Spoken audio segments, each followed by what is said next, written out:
Wow សួស្តីបងប្អូនជាទីមេត្រីបាទថ្ងៃនេះគឺចេញដំណើរទៅញ៉ាំការគេបាទនៅតាមភូមិទៀតបាទនៅតាមភូមិម្ដងហ្នឹងណាគឺនៅឃុំកគីបាទចេញចាំជួបគ្នានៅតាមផ្លូវនិងនៅដល់កន្លែងកម្មវិធីបាទឥឡូវនេះគឺយើងពេញដំណើរទៅហើយបងប្អូនបាទ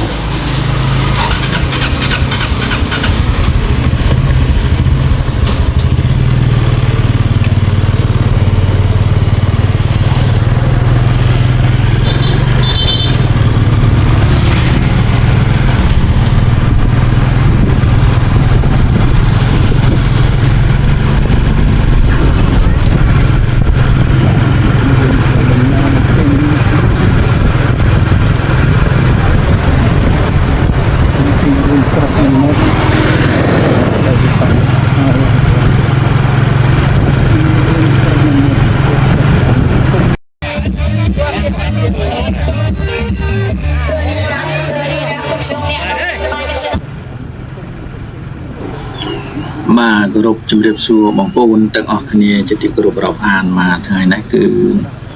ដំណើរកំសាន្តបែបចូលរួមកម្មវិធីទៀតហើយបាទតាមពិតថ្ងៃនេះគឺទៅចូលរួមកម្មវិធីកូនមិត្តភ័ក្តិបាទកូនសម្លាញ់នៅភូមិពូគីបាទភូមិគឺឃុំពូគីឯណោះបាទអញ្ចឹងគឺការថតបង្ហាញរបស់ខ្ញុំនេះគឺចង់បង្ហាញ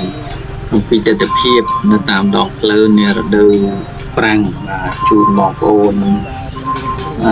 ទាំងអស់ស្ដាប់បាទបានទេសនាអនដែរទេបាទតាមរយៈថ្ងៃនេះគឺជាថ្ងៃទី12បាទខែធ្នូឆ្នាំ2025បាទនៅតាមព្រំដែនកម្ពុជាហើយបើយើងវិញបាទនៅបាទជាខាងជើងបាទប្រហែលខេត្តគឺកំពុងតែទូសង្គ្រាមកើតឡើងហើយបាទកងទ័ពរបស់យើងកំពុងតែឈរជើងយ៉ាងរឹងមាំតតាំងជាមួយសត្រូវកុំឲ្យឈ្លានពានមកចូលទឹកដីរបស់កម្ពុជាយើងដោយឡែកទោះបីថាយើងខ្ញុំនៅឯភាគខាងកើតខាងត្បូងបាទនិយាយចំជាប់ព្រំដែនវៀតណាមគឺពុំមានអីទេបាទមិនតែសុខសប្បាយសុខចម្រើនបាទរស់ស៊ីធម្មតាដូច្នេះថ្ងៃនេះក៏ត្រូវទៅចូលរួមកម្មវិធីរបស់គេហើយនៅក្នុងនោះក៏មិនថាប្រជាពលរដ្ឋនៅទីណាទេបាទគ្រប់មជ្ឈដ្ឋានគ្រប់ទីកន្លែងគឺចលនាជួយបាទជាតបជួក្រោយជួយឧបត្ថម្ភនៅថវិកាសម្ភារៈផ្សេងបាទតាមរយៈបងប្អូនអ្នកដែលនាំទៅផ្ទាល់នឹងតាមរយៈអាជ្ញាធរនិងតាមរយៈបងប្អូនយើងជាច្រើនដែលទៅយកទៅឧបត្ថម្ភដល់កងវីរៈកងទ័ពរបស់យើងផងដល់ជនភៀសសឹកបាទពីសង្គ្រាមយើងផងបាទឃើញថាសស្រាក់សស្រាំគ្រប់ភូមិគ្រប់អីទាំងអស់បាទនៅតាមទីវត្តអារាមនៅតាមបាទបញ្ញចង់គ្រប់ភូមិទាំងអស់គឺចលនាទំនាក់ទំនងមកឃុំឃុំរកតាមរយៈស្រុកនិងខេត្តបាទបន្តគ្នាហើយបងប្អូនខ្លះយើងមួយចំនួនក៏បានចូលតាម QR code បាទតាម Facebook អីយ៉ាងដែរបាទដូចជាបាទអីហ្នឹងក៏បានចូលរួមតាមសាលារាជធានីភ្នំពេញខ្លះទៅហើយជាមួយបាទតារាបាទដូចជាញ៉ាំព្រៀបសវត្តហ្នឹងក៏ខ្ញុំបានចូលរួមជាមួយគាត់ដែរមិនច្រើនទេបាទតិចតួចអីចឹងទៅបាទតាមរយៈ QR code ដែលគាត់បានផ្សព្វផ្សាយចឹងទៅបាទចឹងតាមស្ថាប័នតាមផ្នែកនីមួយៗគឺសសង្សាំច្រើនបាទឃើញបងប្អូនបាទមិនតក់ស្លុតទេគឺជាការតស៊ូបាទជាការជួយគ្នាគ្រប់គ្រងគ្នាសាមគ្គីគ្នាគឺមិនអោយបាក់កម្លាំងទេបាទគឺលើកទឹកចិត្តដល់វីរៈកងទ័ពជួរមុខរបស់យើងបាទហើយដឹងថានៅខាងក្រោយនេះគឺមានបងប្អូនជាបរដ្ឋទាំងអស់គឺគ្រប់គ្រងទាំងចាស់ទាំងក្មេងបាទតែម្ដង Bài lời này cứ nào sống tích lịch luôn màu đòn là hai bóng bồn và ចឹងគឺដំណើរតាមផ្លូវនៅពេលល្ងាចនេះមកថ្ងៃក៏ចិត្តលិចហើយដែរបងប្អូនបាទតែមានរថយន្តនៅពីមុខយើងពិបាកវាងដោយសារផ្លូវនេះតូចផងបាទផ្លូវនេះđangតូចហើយយើងបាទថាមិនជាតូចប្រហែលមកលំមអាចធ្វើដំណើរបានតែគាត់ថាមកយើងនិយាយពីការធ្វើដំណើរបាទយើងមិនតម្រូវការយើងមិនគ្រប់ហើយបាទទោះបីយ៉ាងម៉េចក៏ថាគាត់បើដែរបាទដល់កន្លែងនេះđangស្រួលច្រើនបាទយើងអាចធ្វើដំណើរទៅបានលឿនណាស់បាទកន្លែងខ្លះក៏ខូចដុំដោយសារមានកន្លែងកលុកដូសាកន្លងផុតទៅនឹងគឺធ្វើឲ្យខូចផ្លូវច្រើនមកមានសបុកមន់ច្រើនខាងទីក៏បានជួសជុលម្ដងហើយបាទនៅម្ដងទៀតគឺសម្រាប់ដាក់ជួរម្រ័ក្សមកជួរកស៊ូហើយដាក់ប៉ះវាឲ្យស្អាតបាទដាក់ថ្មល្អិតទៅដើម្បីឲ្យកុំឲ្យមានកលុកទៀតបាទវាស្រួលយើងធ្វើដំណើរបាទឥឡូវចិត្តដល់ភូមិពើហើយបងប្អូនបាទនៅខាងនេះគឺរាំងតិចបន្តិចឲ្យបងប្អូនមកមិនទេតិចខ្លាំងឲ្យប្រហែលតិចស្រួលមក comfortable បាទមកស្រួលល្មមមកពាក់អាវធំអាវល្ងាយមកហើយយើងជិះម៉ូតូហើយទៀតបងប្អូនអូដូចតែស្រួលខ្លួនមួយយ៉ាងដែរបងប្អូនបាទអត់ជាបញ្ហាទេបងប្អូនបាទអញ្ចឹងយើងអាចថាដែលតិចស្រួលដែរមិនជាបញ្ហាទេបាទ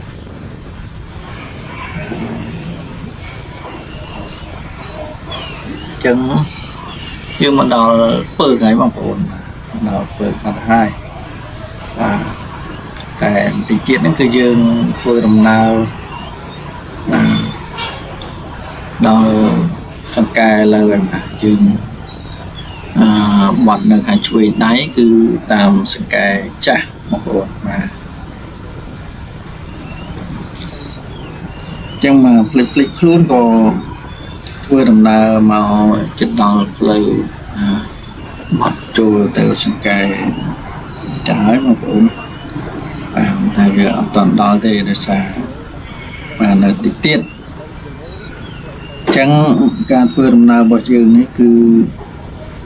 បាទជាការធ្វើដំណើរមួយទៅចូលរួមកម្មវិធី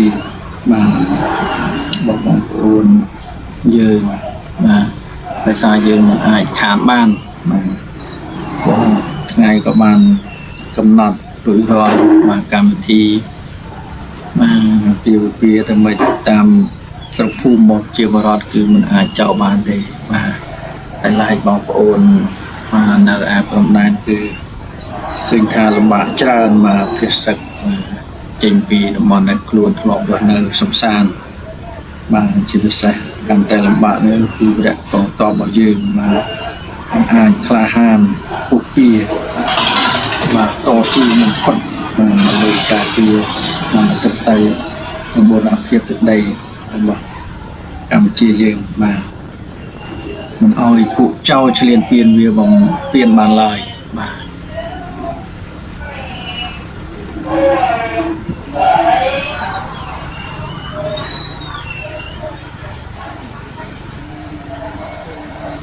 បាទឥឡូវយើងមកដល់ផ្លូវបែក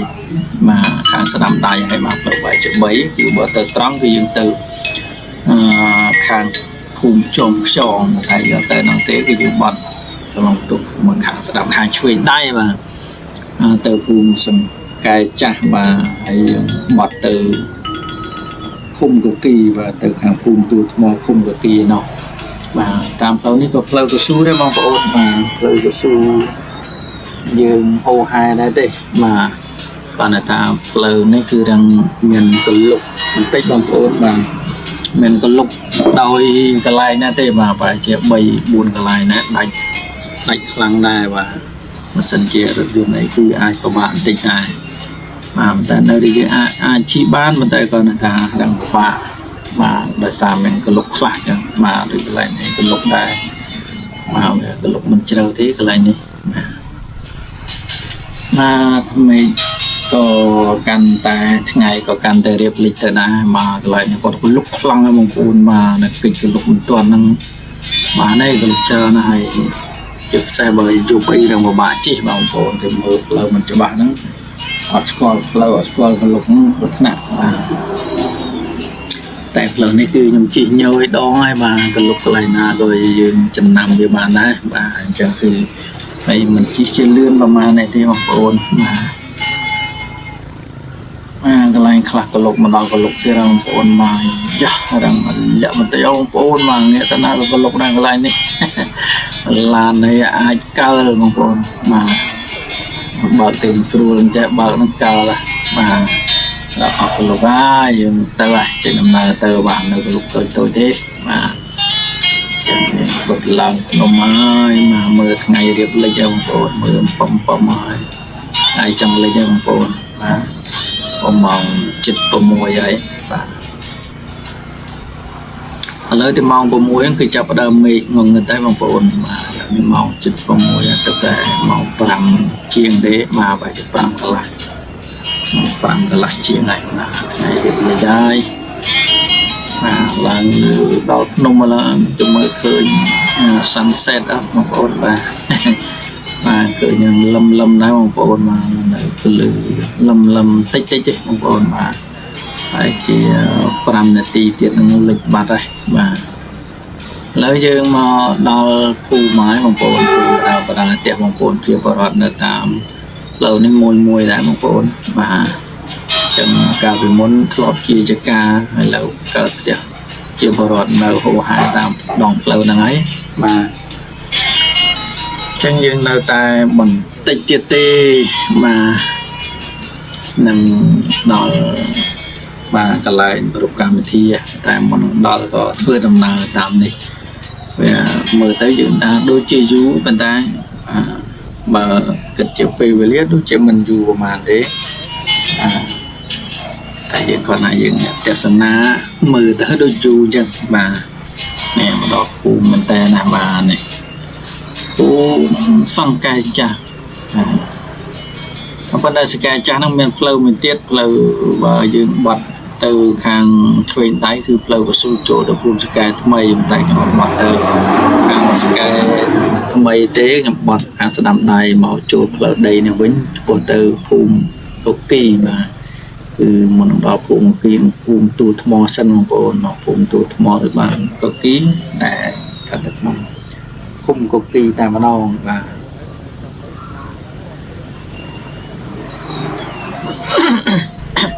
lời nếp lâu đây thì bóng bồn mình đang lâu đây bật mát và tá lâu đôi chuyện small on đang là cột có hòm từ ắt là và tại dựng ai chỉ ở lươn khlang ban thì lâu nên và sân như miền ốc sạch và chọn phẳng hấp cho cái bóng bồn là ở dầu tại mà đong màธรรมดาได้ครูมาเย็นไทยมาจับฟองจบดูเจ็บเพลย์ก็สู้เพลย์ก็ต้องไม่ดีมาครบครัวอัดเวลาเอาเยอะแต่รองจังยังจีเลือนเอาหัวขมรัดมันเตะมาหลายนี้ก็เรียกเขาอินติตาโดยซาหลายนี้ได้กายพนมกายลูกนมเอาเวลาเตียบติดมาเอาเวลาลงกลางเป๊ะchẳng có dấu đầy nôm chặt lờ đằng từ mà tới chỉ tiệp vào hai mà nôm đấy cứ nôm bay bốn không còn mà nôm là mà là mồm ná còn người ta rồi đi cài nôm dấu chặt lờ ở tới bây giờ đang tiệp tới lên miền nôm bay từ có số tuổi thằng nào này mà mình của bà là nôm chọc nôm bay mà ngày mà đó nãy mình toàn lịch tê mà nó pom là lại thế nó khơi phần lư là lại mà còn là là lại thế mà hai tập làm là tí tiếp ai chơi lấy chơi một ôn mà mời từ càng cổng rằng người thấy bằng ôn và lư thì khăn lơ chẹt lư từ thì lư mê thế mà càng cổng lư và rằng vô bài mà này cứ chia cả thọt bằng hai nơi từ tập hiệp tam flow mà nàyคือcamera tôi camera DJI và DJI Osmo Action 4 បាទគឺតែទិញទេបាទទិញថ្មីប្រអប់តែម្ដងបាទជាង300បងប្អូនបាទចឹងបាទទុកថតនៅទស្សនភាពទេសភាពបាទកន្លែងផ្សារនេះកន្លែងនាជូនបងប្អូនយើងហើយក៏ទុកដូចជាទុកជាអនុស្សាវរីយ៍ផ្សេងបាទដែលយើងធ្លាប់បានទៅលេងកម្សាន្តបានទៅធ្វើអីមួយហ្នឹងទៅហើយយើងទុកបាទអាចទុកក្នុង YouTube ហ្នឹងក៏ល្អដែរបាទជាអនុស្សាវរីយ៍យើងមួយបើទោះបីថាมันយើងមិនជា content creator សម្រាប់រកលុយសម្រាប់អីយ៉ាងម៉េចបីបានលុយក្រែមបានលុយក្តីគឺយើងទុកជាឯកសារអនុស្សាវរីយ៍សម្រាប់កូនចៅយើងមើលដែរបាទអញ្ចឹងមិនវាអត់ប្រយោជន៍ទេបាទសម្រាប់បងប្អូនយើងគាត់រកលុយតាម YouTube Facebook អីគឺគាត់មានប្រយោជន៍ច្រើនទីមើលគាត់បានចំណូលផងហើយគាត់បានវីដេអូអនុស្សាវរីយ៍អីច្រើនបាទគាត់ថាបងប្អូនខ្លះធ្វើវីដេអូពិតបងប្អូនខ្លះធ្វើវីដេអូសម្ដែងតែប៉ុណ្្នឹងទេបាទវីដេអូពិតនិងវីដេអូសម្ដែងខុសគ្នាមកវីដេអូពិតគឺចេញមកវីដេអូពិតមកជាក់លាក់ថតពិតប្រកបមិនមែនជាការសម្ដែងមិនមែនជាការលេងទេបាទហើយបងប្អូនខ្លះជាវីដេអូអប់រំខ្លីៗឬក៏ថាក្នុងការវីដេអូសម្ដែងអញ្ចឹងទៅបាទខ្លះជាសម្ដែងនៃអប់រំខ្លះទៅក៏សម្ដែងអីផ្សេងសម្ដែងរឿងអីទីប៉ុន្តែវីដេអូសម្ដែងអប់រំនោះមានផលល្អផងមានផលអាក្រក់ផងបងប្អូនបាទ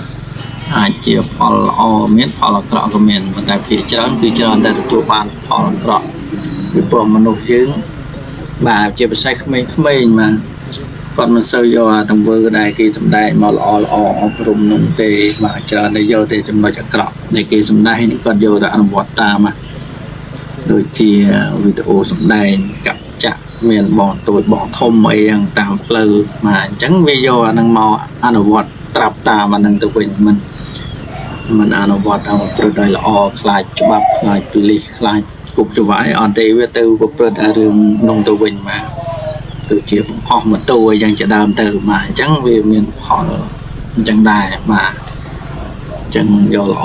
វីដេអូសម្ដែងហ្នឹងកុំមកសម្ដែងរឿងអាក្រក់ឲ្យតែ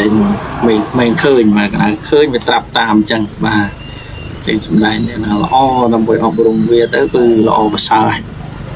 បាទដូចជាវីដេអូទេសចរនេះអត់បញ្ហាទេបងប្អូនបាទបង្ហាញពីទស្សនភាពទេសភាពជីវភាពបងប្អូនរស់នៅតាមស្រុកស្រែជនបទបាទពីសភាពជាក់ស្ដែងពិតប្រាកដបាទលំនៅឋានបាទផ្លូវឯផ្សេងហ្នឹងបាទចឹងឲ្យដឹងថាជីវិតរស់នៅបែបស្រុកស្រែចំការនៅតាមជនបទហ្នឹងវាមិនខ្លះអីខ្លះហើយផ្លូវយ៉ាងម៉េចការរស់នៅទំនៀមទម្លាប់អីយ៉ាងម៉េចគឺបងប្អូនឃើញណាបាទចឹងចិត្តដល់កន្លែងបាទចូលរូបកម្មវិធីហើយបាទហើយយើងមកដល់ភូមិហើយបងប្អូនបាទចឹងបាញ់មិញគឺយើងចូលដល់ភូមិទូថ្មតែលើនេះមកដល់ភូមិមួយទៀតហើយបាទភូមិពគីបាទតែប្រពកម្មវិធីនៅភូមិពគីត្បូងបាទផ្លូវបេតុងកដាលឈប់មើលតិចគីឡូផ្ទះកម្មវិធីគេនៅតាមផ្លូវហ្នឹងតាមពិតនៅផ្លូវណាស់ទេបងប្អូនបាទចង់ច្រឡំដែរមកច្រើនដងភូមិកំណើតរបស់ខ្ញុំនេះបាទភូមិកំណើតនេះណែនេះសោះហ្នឹងវិញទៅកើតដែរហ្នឹងមកប្រហែលដងហើយនៅតែច្រឡំបងប្អូនបាទចូលមកដល់ហើយបាទសួស្ដីបាទកັບម៉ូតូមួយសិន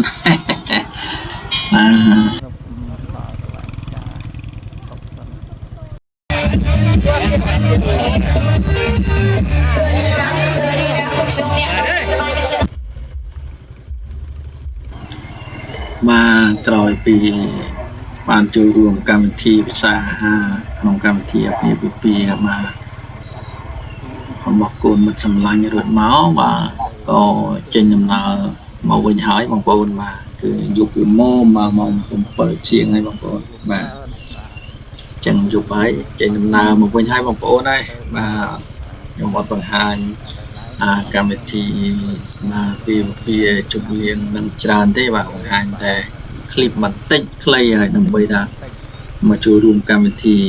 បាទពីបោះមិត្តសម្លាញ់បាទបោះកូនមិត្តសម្លាញ់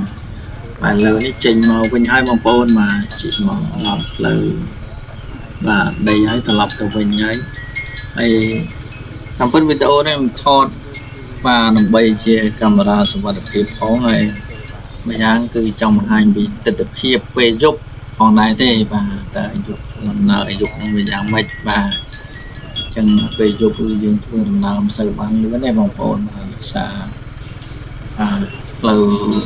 ដីបាទផ្លូវតាមភូមិនេះនៅផ្លូវដីនេះឡើយប្រហែលជា3គីឡូបងប្អូនពីភូមិកគីនេះទៅបាទឃុំកគីនេះទៅសកែចាស់ហ្នឹងទង់តែ3គីឡូទេបងប្អូនបាទប្រហែលជា2026ហ្នឹងសង្ឃឹមថានឹងបានផ្លូវកស៊ូចុះបងប្អូនបាទអត់ណាស់បានត្រឹម3គីឡូសិនតែបំបាន7គីឡូចាក់ដល់សកាថ្មីតែម្ដងអាហ្នឹងរឹតតែល្អប្រសើរបាទ3គីឡូមកដល់ឃុំហ្នឹងទៅក៏ស្រួលដែរបាទពេលយើងធ្វើដំណើរមកហើយក្រោយมันមានបាទมันមានតែផុកមកមានដីហុយអីចឹងទៅបាទតែដូចពេលនេះគឺនៅដីហុយនៅឡើយទេបាទអញ្ចឹងយើងសង្ឃឹមថានឹងទទួលបាននៅផ្លូវដ៏ល្អនៅពេលខាងមុខបាទខ្ញុំស្មានពីបងប្អូនធ្វើដំណើរអូហែបងប្អូនបាទ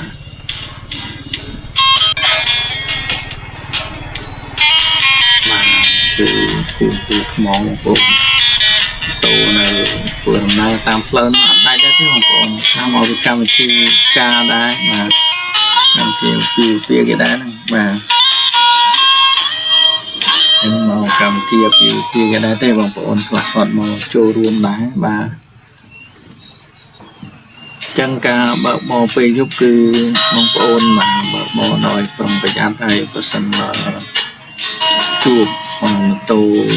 ផ្សេងទៀតមកពីច្រាស់ទឹកគ្នាបាទយើងត្រូវទម្លាក់ភ្លើងហ្វាមកដើម្បីឲ្យគាត់អាចមើលផ្លូវឃើញបាទអញ្ចឹងបាទដាក់ហ្វាអញ្ចឹងទៅចាំផុតចាំយើងបើកហ្វាវិញបាទនេះគឺជាសិលធម៌សុជីវធម៌ការបើកបរបាទណាយើងបើកហ្វាភ្លើងចាំងហ្នឹងគឺពលគាត់មើលផ្លូវឃើញទេបាទអញ្ចឹងពេលជួបឡានជួបម៉ូតូបាទជាពិសេសរថយន្តឡានដែរគេណាពេលធ្វើដំណើរពីច្រាស់ទឹកបាទមានម៉ូតូឡានអីមកអញ្ចឹងទៅយើងធ្លាក់ទម្លាក់ហ្វាទៅទៅបាទមកចាំងផ្នែកបាទយើងអាចបិទបើកមើលទៅលោកមានអីនៅខាងមុខបាទអញ្ចឹងតែយើងក៏កុំលឿនពេកដែរពេលអត់មានម៉ូតូឡានអាចលឿនតិចទៅតែបើមានបងប្អូននឹងធ្វើដំណើរពីទីច្រាស់គ្នាក៏យើងត្រូវបង្អន់លឿនដែរបាទជិះវៀងមានបញ្ហាបាទកាលយើងមើលអត់ច្បាស់បាទចាំងភ្លើងទៅក៏អាចធ្វើយើងអាចមានបញ្ហាគ្រោះថ្នាក់ដែរបាទខ្ញុំសូមបើកមកប្រុងប្រយ័ត្នទាំងអស់គ្នាបាទពេលយប់គឺកុំបើកលឿនពេកបងប្អូនបាទមុំបានហើយគង់តែយើងទៅដល់បាទផ្ទះយើងទេបាទកុំបញ្ញាហួសហេតុហើយកម្មវិធីនេះគឺអត់មានហូបអីគ្រឿងស្រវឹងអីច្រើនទេបាទបាញ់មិនហូបគេដែលទិញទួចអស់មួយកំប៉ុងទេបងប្អូនបាទគឺអត់មានស្រវឹងអីទេបាទអញ្ចឹងយើងទី1ដាក់យើងធ្វើដំណើរបាទតាមម៉ូតូផងទី2យើងបាទការពារបាទសុខភាពយើងផងបាទកុំឲ្យមានជំងឺផ្សេងមកពីបញ្ហាគ្រឿងស្រវឹងកាលណាយើងហូបច្រើនគឺវាប៉ះពាល់សុខភាពយើងហើយទី2បញ្ហាដែលធ្ងន់ជាងគេនោះគឺចរាចរណ៍នេះឯងបាទជិះវៀងគ្រោះថ្នាក់អញ្ចឹងបើយើងអត់ហូបគ្រឿងស្រវឹងក្នុងពេលបើកបរគឺល្អណាស់បងប្អូនបាទគេថាបើស្រវឹងកុំបើកបរកុំពិសាគ្រឿងស្រវឹងអញ្ចឹងបាទអញ្ចឹងពាក្យហ្នឹងគឺនិយាយមកអប់រំឲ្យយើងល្អបើយើងរកស៊ីបាទទទួលទានចិញ្ចឹមជីវិតមកដើម្បីបាទ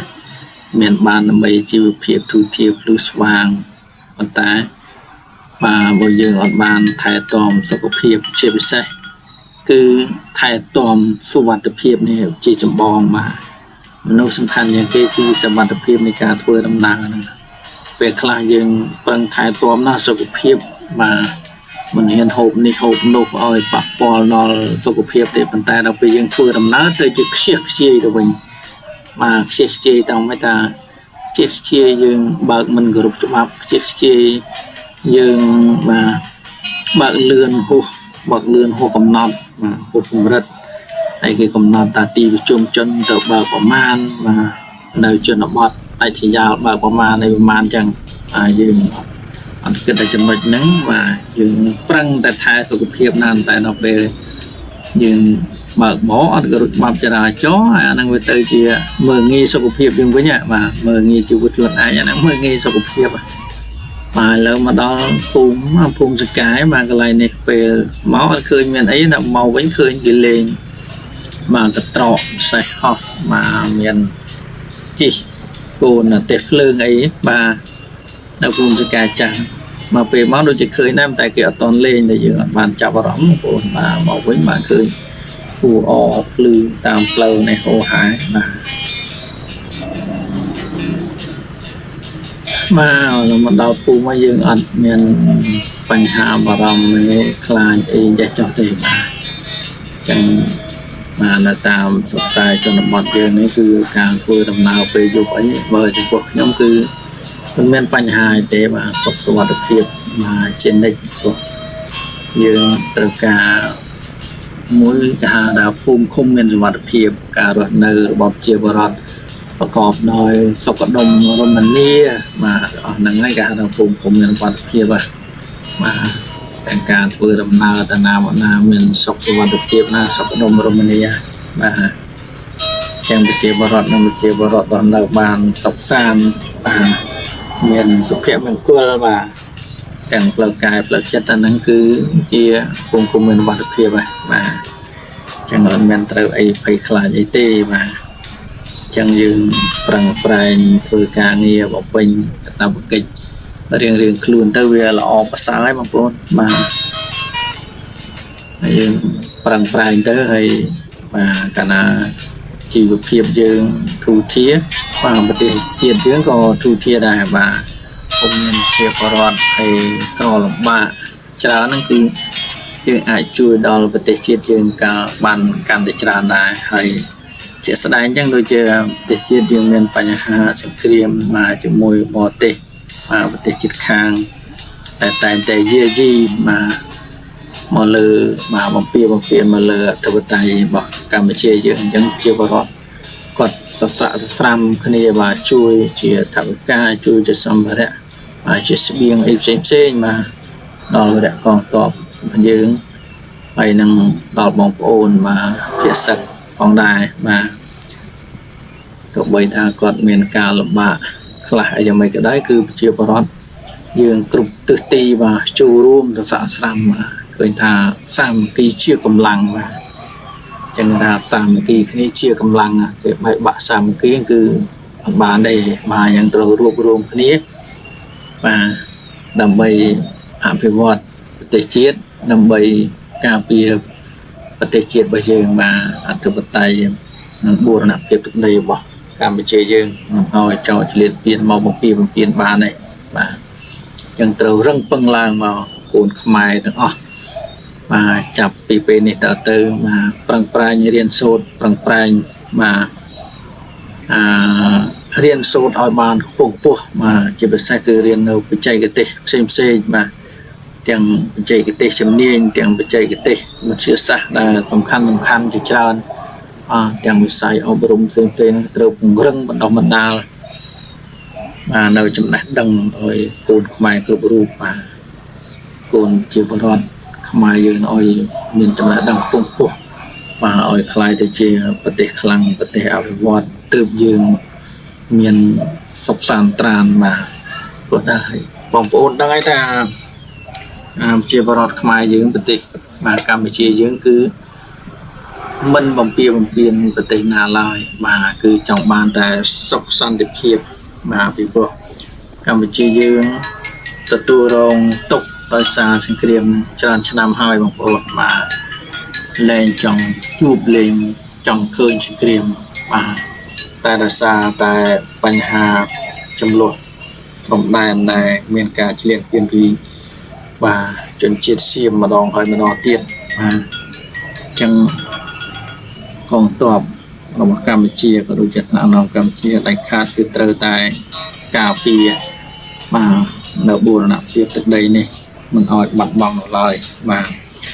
ទោះបីត្រូវពលីជីវិតដើម្បីជាតិមាតុភូមិក៏ដោយគឺត្រូវតែដាច់ខាតបាទឲ្យខ្មាំងទៅត្រូវមកបំពេញបានទេបាទចឹងសំបីតែបងប្អូនជាបរិវត្តនៅជួរក្រោយបាទគាត់គឺឆ្អើលបាទគ្រប់គ្នាដែរបាទហើយផ្លេចខ្លួនក៏យើងធ្វើដំណើរមកដល់ណាស់បងប្អូនបាទចឹងនិយាយការងារនេះផងបាននិយាយការងារប្រទេសជាតិផងបាទមានរឿងក្នុងចិត្តច្រើនណាស់បាទចង់និយាយប៉ុន្តែនិយាយត្រួសប៉ុណ្ណឹងចឹងដើម្បីសូមឲ្យបងប្អូនធុញទ្រាន់បាទបើយើងមាន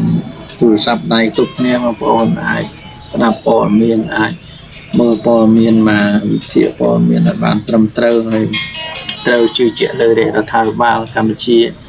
ហើយយើងត្រូវតាមដានព័ត៌មានផ្លូវការមកពិភេកផ្លូវការរបស់ក្រសួងពិភេកផ្លូវការរបស់សម្ដេចបាទជាដើមព័ត៌មានដែលជាផ្លូវការល្អជៀសវាងទៅស្ដាប់ព័ត៌មានឬត្រូវតាមដានព័ត៌មានដែលបំផ្លិចឬក៏ព័ត៌មានคล้ายបាទ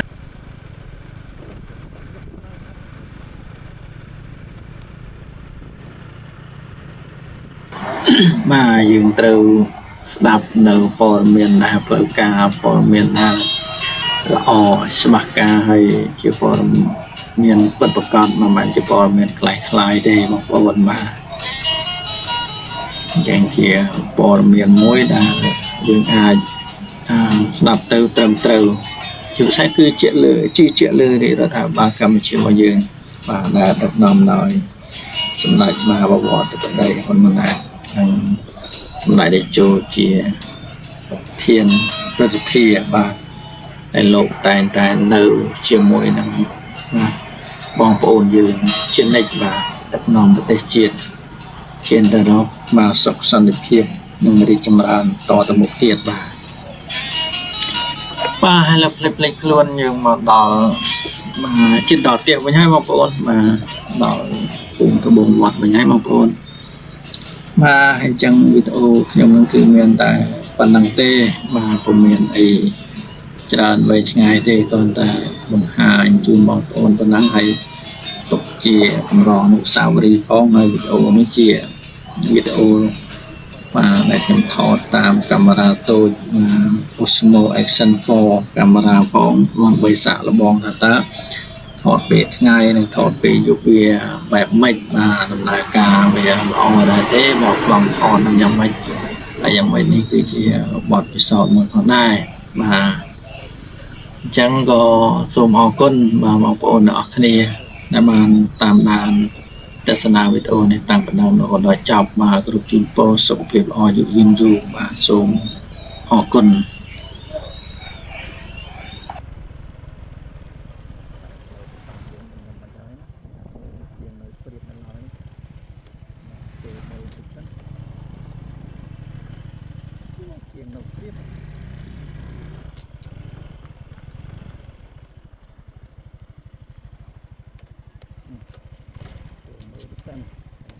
ខ្លាចហ្នឹងបងប្អូន